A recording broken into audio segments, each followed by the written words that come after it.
Hello, I'm your host, Dan Rojas, and it has been a while since we have visited the perfect circle cutting using a table saw. I'm going to be showing you how to take 2x4's, convert them into a nice top that you can cut into a circle and use it for different things. You've seen a larger version of this in action with the water parabola video. The link to that is below. We're going to be making one 20 inches in diameter.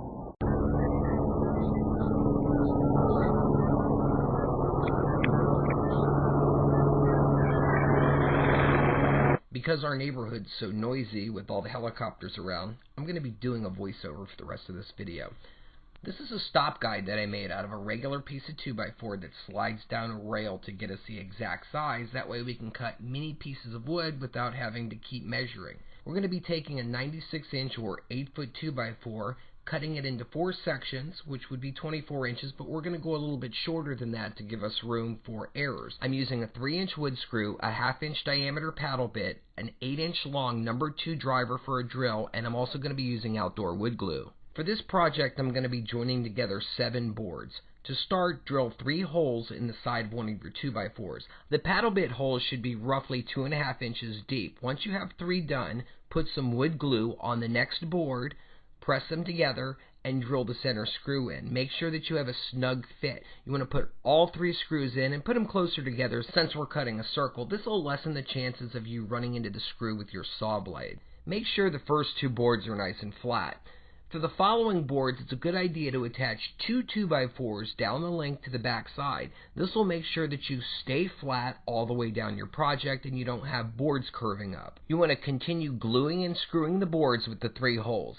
Good idea to mark where the previous holes are. That way your screw does not come out the back side into a giant gaping hole, which would prevent it from grabbing onto the wood behind it.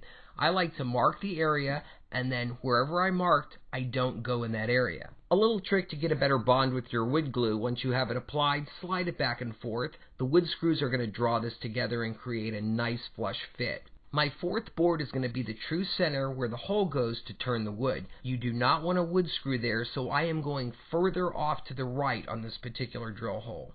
Once all 7 boards are securely glued and screwed, remove the back rail guides that you put in earlier. You do not want to leave these or the glue will set and you'll never be able to get them off.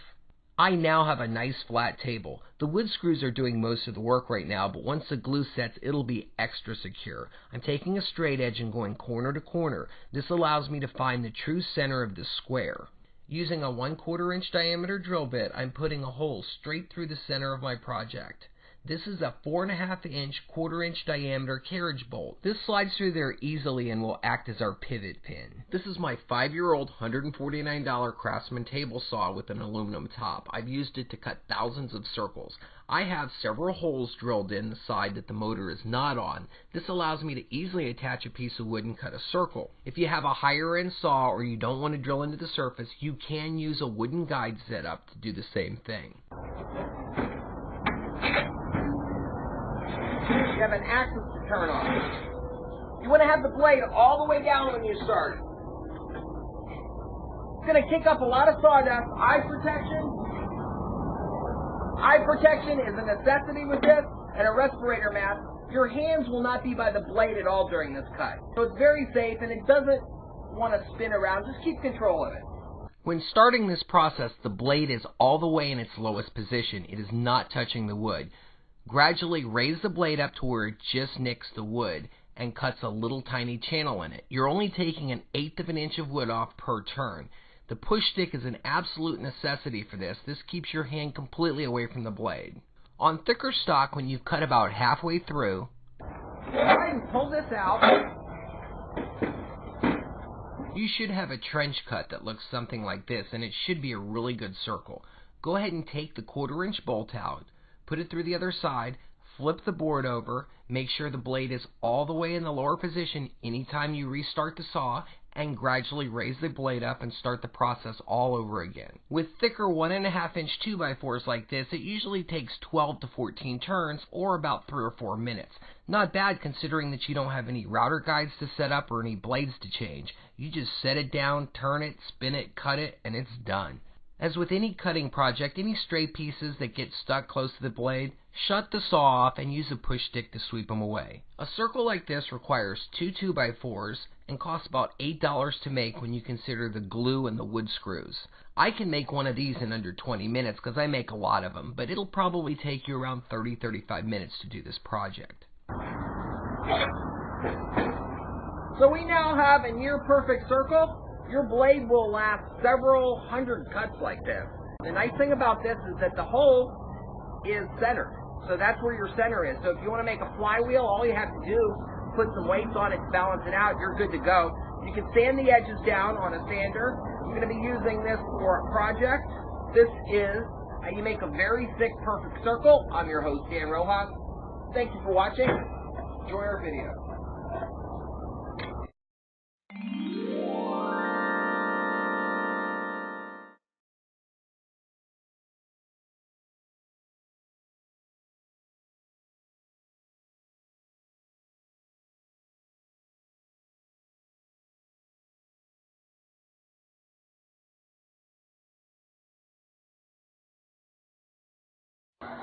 You're not videoing me. No. No, we're just, you're not really doing the camera. No. No. I would never, listen, this sucks. Okay, my dinner's ready. Oh, I wish you could see this. Isn't this gourmet stylized? It's gourmet style on a turntable that goes around. Oh, it's not cut yet? No. Oh, that would have been way too easy. Oh, you know, I'm always having problems with these. You know, you got your goggles on, right? I know. It's been a while since we've done a circle cutting video, so I'm going to be showing you how I made this top to this, and in a future video I'll be showing you exactly what this is for. For right now it's just our pizza turntable. By the way, if you have trouble cutting a pizza, you don't want to drag a knife across it. Those pizza rollers don't really work well, so for you guys in college, a pair of scissors works great. Little hack tip for you. So what you do is you just take your pair of scissors, clean preferably, these have been washed really good, and you just cut through your pizza. Look at that, it's in half. Turn it.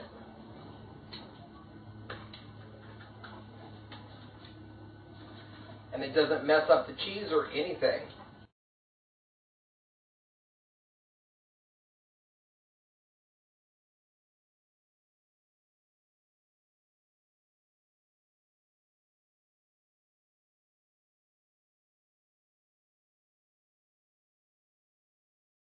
Your hands are